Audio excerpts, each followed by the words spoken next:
So our next speaker is Quynh from Harvard.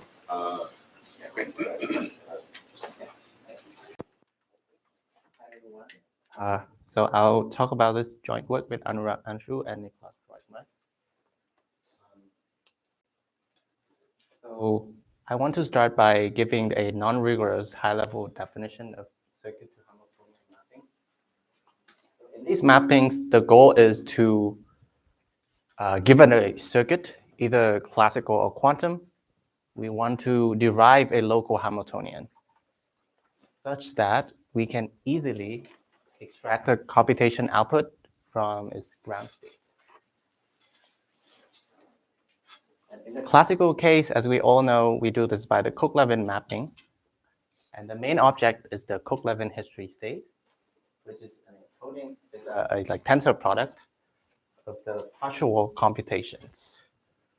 So I guess in the classical term, this is nothing but just a concatenation of the bit strings representing the intermediate states after each layer in the circuit. And it is shown that this bit string is the ground state of the Cook-Levin Hamiltonian. And of course, we all know that this is the beginning of the theory of NP completeness. So in the quantum case, thankfully, we also have a mapping, and it's the Feynman-Kitaev mapping. And the way this was done is rather different from the classical case. So the main object here is the Feynman-Kitaev history state. So now, instead of laying out the partial computations as a product state, what happens is that we lay out the computations in a superposition, which are labeled by the time step in the circuit by using a clock register. And intuitively, what's happening is that we're just laying out the computation in a direct sum of direct sum of and it was shown that this history state is the ground state of the Feynman-Kitaev Hamiltonian. So this leads to the proof of QMA completeness, and more importantly, it has provided so many remarkable connections between quantum complexity and quantum manifold. So in our work, the motivation is an observation that we made, which is that the Feynman-Kitaev Hamiltonian doesn't have a robustness property that the Cook-Levin mapping has. And we expect that this property could be useful for quantum PCP via a connection with fault-tolerant computation. And we make progress in obtaining such a quantum circuit to Hamiltonian with this property. So what is this property? So in the Cook-Levin mapping, the property is that unsatisfying bit strings still encode a noisy version of the computation.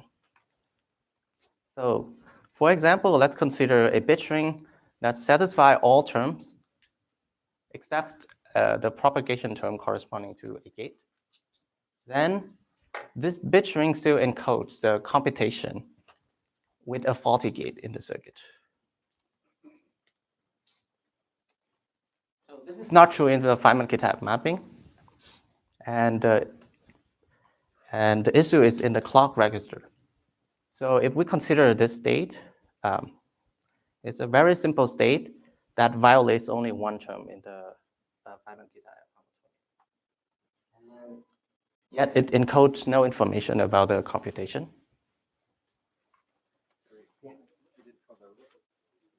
Can you repeat the condition that you wanted? Yeah, so we want to have a circuit to Hamiltonian mapping that has this similar property to Cook-Levin. Sorry, I didn't understand. So in the classical case, what are you claiming? Yeah, so we're claiming that a state that violates one term, for example, still encodes a computation where in the computation one gate is violated. corresponding to that term. And other gates are still working correctly. Adversarial error. Yeah. Sorry, what is the FK prop? Is that just one term in the clock? Yes, FK prop 1, which I mean, it's the first gate in the. Is it even violent in average sense? I mean, if I take a random state with low energy, Mhm. will it be far from a proper computation? So for the classical case, No, for the oh, yeah. I see. So you're saying you take a random state? Well, I mean, this is not a robust property if you give one state, right, as opposed to a classical one, because if epsilon close to this, I already get a valid computation, and that should be fine. So I'm wondering if that's only happens in exceptional cases, or that happens very typically in the. Oh, you can case. very easily come up with many of these states. That's not an answer, I think, right? Oh. My question is how generic it is, which I think is quite undetermined, whether you can easily come up with examples. Or how typical or untypical it is. So if you essentially take any state beyond the spectral gap of the Feynman-Kitaev Hamiltonian, then essentially any such states violate this. But some states would still have some information about the computation. About the spectrum. I mean, my feeling is a typical, I mean, maybe the motivation, I guess, which I have, I don't have a very clear picture, is that a typical state will not violate a single term, but it will spread it out quite evenly, in which case each local propagator is pretty close to what you That's want. good point. That's my motivation, I think. Oh. Yeah. Yeah. But I guess we're doing worst case here. Yeah, okay, no, Yeah. that's fine. Just curious. Sorry, I'm lost in your notation. Can you remind me what HFK prop 1 means? Oh, yeah. So HFK prop 1 is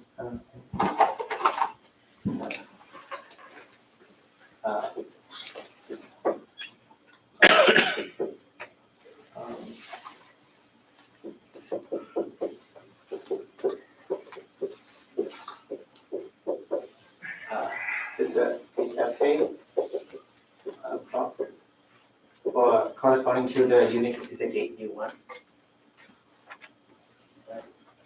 Like if you want to see the so this is a clock register. If you want to see this state.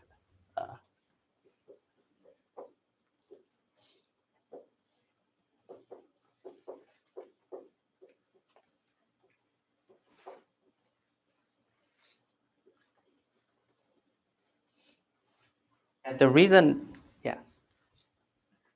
So the reason all the other terms in the propagation Hamiltonian are satisfied because those terms look at the clock, look at time steps beyond the time step 1, right? And so it acts in a different subspace.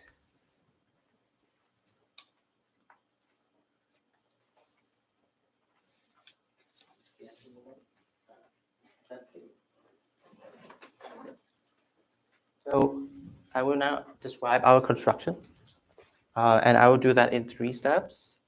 And in step 1, I want to show you how to encode a quantum computation into a simple state. And in fact, a product state works. And the way we do this is we consider this product state 0 tensor n and a tensor product of this phi u states, which are the choice states of the gates in the circuit. So in the rest of the talk, I'll denote this choice state is this funny diagram is in tensor network notation. So this product state looks like this, and is of course the ground state of a local Hamiltonian. But yeah. So this notation, that's a pure state. Yes, that's a pure All state. the pure state is a pure state. Mhm. Okay. Yeah. So when I hear Troy, I think mixed. That's Oh, the choice. Well, I don't know. When I hear choice state, I think of something which has a Catalan index. That's why I wanted to check. Oh, but the channel is a unitary channel. Yeah. So yeah, it's a pure state. Yes. So seemingly we have encoded a quantum computation into a simple state. The problem is that we cannot easily extract the computation output from this state. So here I intentionally draw the circuit in this form, the state in this form, so that it looks like we have a circuit. And somehow if you naively, what we want to do is to connect the output of the gates in a layer to the input of the gates in the next layer. So it could be the issue that you have to solve the computation. Yeah. You build the Hamiltonian, not that you can't get the output. So And I mean, how do you get these phi's if you haven't run the computation beforehand somehow by hand? So yeah, like we want to transform the state so that it does a computation for I see. Yeah. So the way we do this is now we need to enforce the consistency between the gates. So let's consider this a simple 1 qubit, 1 gate example. So the observation is that we can implement the gate by using the choice state and the EPR state projector P. So we have the 0 input state and the choice state. And what we do is we can hit these 2 qubits by the projector P. And then we get the EPR state on the first 2 qubits and importantly, the output on the third qubit. So if you're not familiar with the tensor network notation, this equation is what's happening is just simply this equation.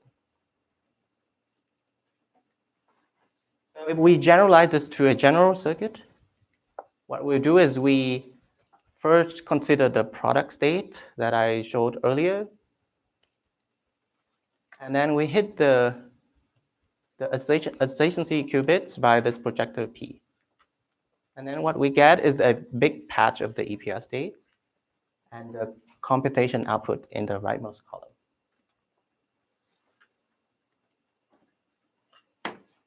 So the interpretation of this state in the middle here has a name and is a tensor network state known as PEPS.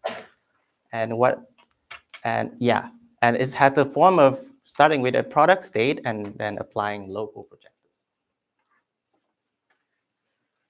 The issue of this step is now, even though we have obtained the computation output, this state is not a unique ground state of a local Hamiltonian. So somehow we need to combine these 2 steps. So for this, we need we use a very interesting fact from the tensor network literature, which is that if we instead consider a so-called injective PEPS, we do get a local Hamiltonian. So the definition of injective PEPS is that instead of applying this rank 1 EPR projector, we replace it by an invertible map. Q. So then now we have this injective PEPS state. So I'll specify Q shortly. But the point is that now this injective PEPS state is the ground state of a so-called parent Hamiltonian. And it is simply the original product state Hamiltonian, but now sandwiched with the inverse of Q. And this is where we need the invertibility of Q. So it's 8 local, because originally the previous product state Hamiltonian was 4 local, and now we need to attach the Q inverse map, and it extends the locality a little bit. So what Q do we choose? So we want, as we see, the P projector does the computation exactly for us. But on the other hand, we want an invertible map Q to get a local Hamiltonian. So it seems the most natural choice is to take Q to be a perturbation of P so that it becomes full rank. And the choice we choose is that Q is P plus some delta probabilities of projecting onto the other 3 EPR states. Could you just remind us what the green box with the squiggly is? I assume that's the choice state of the gate. that's the choice state of the gate. Yeah. So that's yeah, what kind of object? Is this like a 4-qubit state? Yes, it's a 4-qubit state. The squiggly lines are the EPR state, and we're just applying the unitary on one half of it. Okay. Wait, where's the entanglement? Which of the qubits are entangled before you apply? Yeah, so it's this qubit and this qubit is entangled. Okay, so going horizontally. Yeah, and then you apply the unitary on these 2 vertical qubits. So it's a 2-qubit EPR state. Okay. Yeah. Okay, so that thing is 4 qubits, and when you apply all these projectors, how many qubits do you have left over? So you have you have n qubits. You will teleport your n qubits to the rightmost column. Wait, isn't your state supposed to have n times t qubits in it? Because it's a big tensor product across all time steps. Yeah, so you're right. So when you apply P, maybe I have to show. See.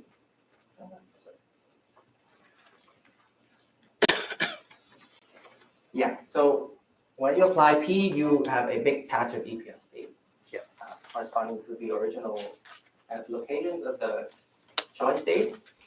And then the input column 0, it's teleported to the end.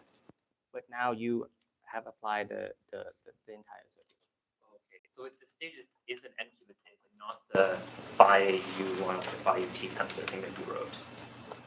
The state that the PEP state is the entire state with everything, two ND qubits, and yeah. I guess it's some sort of gate teleportation. Yeah, So that yeah, you're doing yeah. all of that. Yes. By doing these projections, the EPR predictions. Yeah. Yes.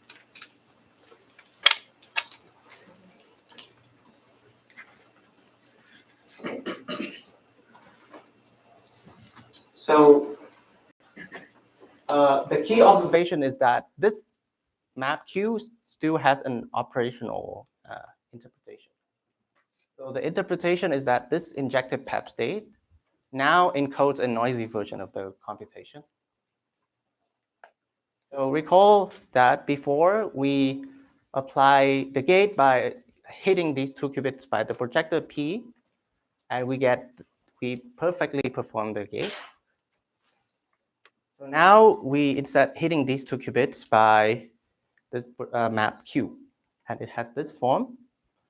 So if you work out the calculation, we'll get we get the original perfect computation, but additionally we get a noisy computation with some probability delta.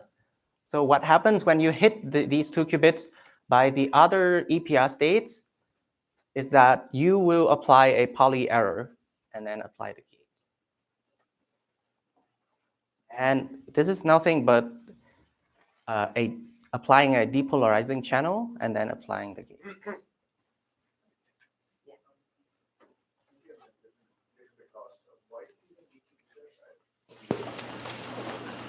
Using the Q projector? Or? No, why isn't perfect gate E and L? You said something about not having a unique ground state. Oh yeah, so Very obvious to me. yeah, so I started with a product state that encodes the computation by essentially writing down the gates, the choice state of the gates. But then I want to be able to extract the computation output from the ground state without actually having to do the computation. And I did that by applying the projector P onto this product state. And I got the computation output. Yeah. How degenerate is the ground state if you didn't apply the perturbation? So how degenerate? Oh, okay. So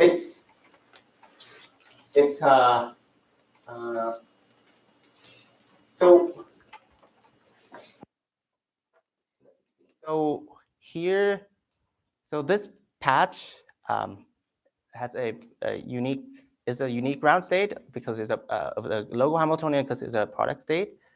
This part Sorry, it had sorry. You want the limit of the perturbed Hamiltonian, right? Otherwise, There is no Hamiltonian yet, right? What Hamiltonian are we talking about? Sorry? What Hamiltonian are we talking about at the moment? Oh, I thought he asked about the degeneracy. Oh, you were asking about the degeneracy of the perturbed Hamiltonian? No, the one with delta zero. Oh, but that's a limit of the perturbed one, right? yeah. In this case, you have a very global state and pure S. I think it's unclear. You have to look at the model, right? It depends on I mean, but is the limit even well defined? I mean, there is some inverse you're taking. Like, we're doing converge to anything. Yeah. We don't need to take the limit. We'll take delta to be some. What's the worst case? it's frustration free, right? So you can change it to a projector. So what you could do to get a well-defined limit is to construct that Hamiltonian, replace it by a projector with the same zero energy space, right? And then take the limit. This will definitely work. I'm not sure what it is. Oh yeah, right. It's a PEP, so you just construct current. It will be not. It will be degenerate. Yeah, sure. Right. Projector on. So the only question is that subspace rotates nicely and it will. Right? But it doesn't work. But I'm not sure what you get in terms of degeneracy. So is it sort of a correct description of the state that you get? It's the tensor network state is sort of a Stein spring extension of the channel that you get from like a circuit with polarizing noise, and then like the extending system is in the sort of the bulk of the tensor network. That's right. Yeah. So the state will have the environment register. So it's a Okay, so I think I'm low on time, so I may need to speed up a little bit. So yeah, if you apply this intuition for an arbitrary circuit, then you get that the ground state encodes a computation with local depolarizing noise per gate. Okay, so we need to somehow preserve the computation under this noise, and we'll do that using quantum fault tolerance. So all we need to do is to replace the circuit by its fault tolerant version, so that at the end you can still get the computation output. Yeah.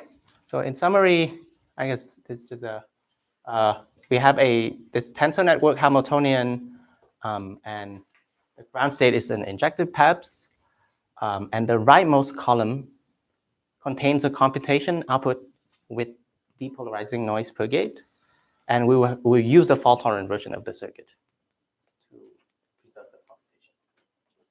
What happened to zero-two motivation? Will you still? Yeah, I'm getting to that. Okay. Yes. Yeah. Thanks. So, his main theorems that we proved about the soundness of this tensor network Hamiltonian. So before that, I need to give you some more definitions, which might be familiar from the NLTS literature. So an alpha combinatorial state is states that violate an alpha fraction of terms in the Hamiltonian. And an epsilon energy state has energy density epsilon with respect to the Hamiltonian. And then the last definition is regarding a computation. So we say a computation is being done kappa adversarially if in each layer, at most kappa fraction of qubits are deviated by an adversary. So the main theorems that we prove in our work, theorem 1 is something I'll refer to as the semi-classical robustness. So it states that 1 over polynomial in the depth combinatorial state still encode 1 over polylog adversarial computation. And property 2 is essentially the quantum version of this, which states that exponential in minus depth energy state encode 1 over polylog adversarial computation. So there's no dependence in the circuit size. And we believe that these are the semi-classical and quantum analogs of the Cook-Levin robustness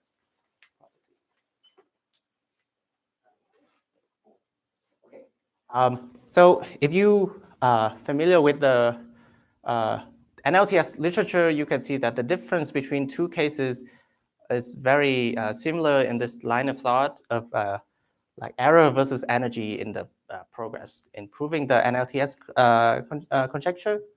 And in some sense, what we're trying to do is that we want to construct a Hamiltonian such that the ground state encodes the computation in a robust way, such that even if the low energy states still encode the computation. Yeah, it's very similar to the local testability property in quantum codes. And yeah. So why do we want to prove this theorems? So usually if you come up with a circuit-to-Hamiltonian mapping, like the first thing you should look at is people should usually look at is the spectral gap. And indeed, like in applying the Feynman-Kitaev mapping in a lot of applications, the standard analysis always uses the fact that it has a inverse polynomial spectral gap, and this cannot be improved. In our case, the spectral gap of the Hamiltonian, we have this lower bound, which is exponential in the depth. So it's even, when depth is large, this is even worse than the Feynman-Kitaev Hamiltonian. But from the robustness theorem, we can see that this 1/poly_d combinatorial states still have energy much higher than the spectral gap, and yet it stays close to the computation in the sense of kappa adversarial computation that I defined. So we hope and we expect this to be useful in a connection with quantum PCP that I'll describe shortly. But before that, I want to mention that we actually believe that the quantum robustness can be improved to 1/poly energy states, 1/poly_d energy states, and that's something that we're working on. I'll skip the intuition because I'm low on time. But before jumping into the quantum PCP maybe adventures and somewhat speculative discussions, I want to mention that we can still prove QMA completeness using the standard spectral gap approach, although with a log local Hamiltonian using our construction. So the main observation is that QMA circuit can be assumed to be log depth. And what we did was we constructed a fault-tolerant version of this circuit, keeping the depth log n, but using a few layers of the log local gates. And this construction uses some recent family of linear QRDPC code with some good notion, with the existence of good decoder. And with this suffices to get us a spectral gap, which is inverse polynomial, and prove this. Yeah. So finally, I want to discuss about this connection between PCP and fault tolerance that I promised. So quantum PCP conjecture, for these promised gap, we don't know if they're true, and these promised gap are also opens for polylog local Hamiltonians as well. And in this approach, we're hoping that our circuit to Hamiltonian mapping could be useful for this 1/polylog promised gap regime. And the reason is because there's a connection between polylog PCP and adversarial fault tolerance in the classical setting. And this was observed by Gao and Zagady in '96. And they observed that the Cook-Levin mapping gives a classical version of property 1 that I show you. And this is just a reminder that property 1 for Cook-Levin's mapping. And the observation is that NP circuit can also be assumed to be log depth. So then this is a 1/polylog combinatorial state. And the claim that Gao and Zagady observed is that the Cook-Levin robustness property plus adversarial fault tolerance implies polylog PCP. And more precisely, we need this adversarial fault tolerance to be able to handle 1 over polylog fraction of errors per layer, such that the depth and also the depth of the fault tolerant circuit is polynomial in D, which is polylog.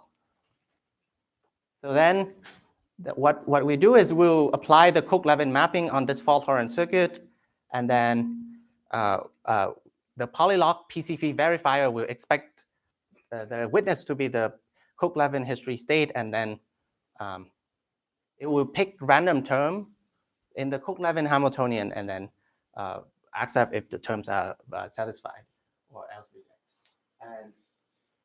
And yeah, and using this adversarial fault tolerance property, you can show that this polylog PCP verifier has polylog query and 1 over polylog soundness. So our goal is to establish a quantum version of this connection. And as I mentioned earlier, QMA circuit can also be assumed to be log depth.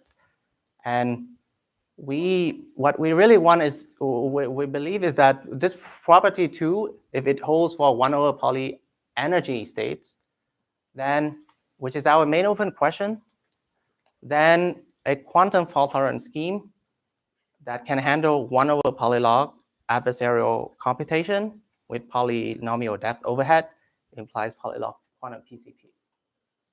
And here we actually only need fault tolerance for QMA, and the QMA circuit, the log depth QMA circuit has quite nice structure, so hopefully this should be easier than doing this fault tolerance for universal BQP computation. Yeah, so I'll conclude here. Thank you.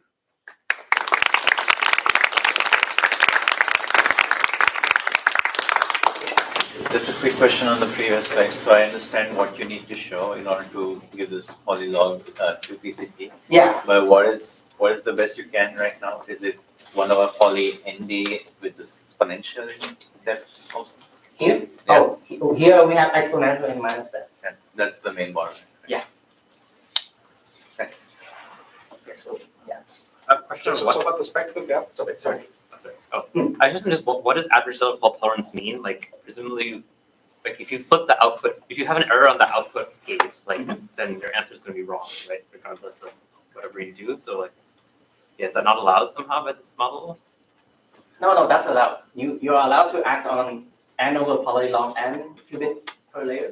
Wait, then how can you possibly have a fault tolerant circuit that's adversarial? Like the adversarial will just always flip the output. Like isn't that? Oh yeah. So at the end, you actually I kind of swept over this, but like you can put a very high weight on the gate term corresponding to like the gates closer to the output, and that would work.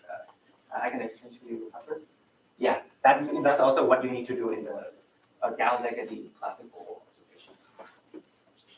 So about the spectral gap, maybe just to clarify. So the normal Kitaev construction, I mean, of course, often you can't say what the spectral gap is in QMA, but if you put a simple circuit, the identity circuit, right, then it's a random walk, so it's a 1 over n or poly n gap. So in this case here, you get an exponentially small gap just from the construction without properties of the circuit. Now, if you have a say I encode the identity circuit or so. Yeah, if you have an identity circuit, then the gap we can prove that is polynomial. Oh, polynomial. Okay, that's nice. Yeah.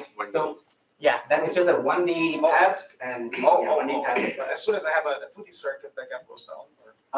So I think we know for certain 1D, 2D like general circuits with some tree structure, we can get one of poly spectrum. So what I'm saying is not in general. QMA was classical circuits, right? You can the Kitaev construction can put a classical circuit in QMA, you get a 1 over poly gap regardless of the circuit, right?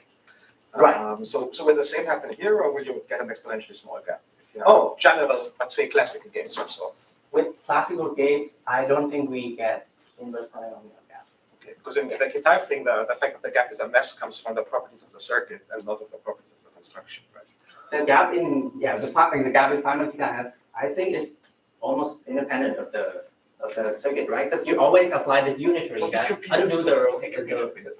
I'm sorry. For BQP, yes. For QMA, it will depend on the circuit properties, right? Like, But here it's in the construction basically that you get. Here, one don't recommend using these things first when you can. So, Yes. so what we understand, like, what's the ground state of your Hamiltonian? Yeah. Do you have a The ground state of the Hamiltonian is, it's like you, yeah, the ground state of the Hamiltonian is here. It's a computation with including the register of the environment. It's really a style Yeah, yeah. okay, I see. of a noisy computation. Gotcha. Okay, so, okay. Yes, so you encode the fault tolerant circuit in the end. Mhm. Does it cause problem when there are syndrome measurements because you have been writing most of the circuit element as unitary so far? Oh yes, it's fine because, for example, in the original Aharonov-Benoit fault-tolerant scheme, you don't really need measurements of diagnosis, classical computation. Everything can be quantum. Also, measurement can be simulated by unit. Yeah. So we can also.